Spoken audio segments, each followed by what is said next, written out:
அஸ்ஸலாமு அலைக்கும் வரஹ்மத்துல்லாஹி வபரகாத்துஹு. நாளை மறுமை நாளிலே அனைத்து மக்களுக்கும் முன்னிலையில் கஸ்தூரி மேடை மீது அமர்வதற்கு ஆசையா பெருமானார் ஸல்லல்லாஹு அலைஹி வஸல்லம் அவர்கள் ஒரு 3 நபரை பற்றி குறிப்பிட்டு காட்டுகின்றார்கள். அந்த 3 நபர்களை பார்த்து முன்னோர்கள் பின்னோர்கள் அனைவரும் பொறாமைப்படும் அளவுக்கு அவர்கள் இருப்பார்களாம் என்பதாக பெருமானார் ஸல்லல்லாஹு அலைஹி வஸல்லம் அவர்கள் கூறி காட்டுகின்றார்கள். முதலாம் நபர் இரவு பகலாக 5 நேர தொழுகைக்காக பாங்கு சொல்லி வந்தவர்.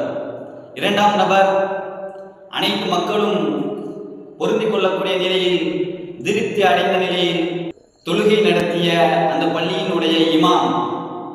மூன்றாவது நபர் ஒரு அடிமை.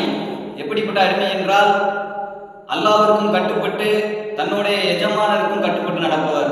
இந்த 3 நபரும் நாளை மறுமையிலே அனைத்து நபரும் போராமைப்படும் அளவிற்கு அந்த கஸ்தூரினுடைய மேடையை அமர்ந்திருப்பார்கள் என்பதாக பெருமானார் ஸல்லல்லாஹு அலைஹி வஸல்லம் அவர்கள் கூறியதாக ஹஜ்ரத் இப்னு உமர் ரலியல்லாஹு தஆலா அவர்கள் இந்த ஹதீஸை அறிவிக்கின்றார்கள். எனவே இந்த பாக்கியத்தை, இப்படிப்பட்ட உயர்ந்த பாக்கியத்தை அல்லாஹ் நம் அனைவருக்கும் நசீபாக்கி தருவானாக. இந்த ஹதீஸ் திருமிதி ஹதீஸ் கிரந்தத்திலே 1986வது ஹதீஸாக பதிவு செய்யப்பட்டிருக்கின்றது.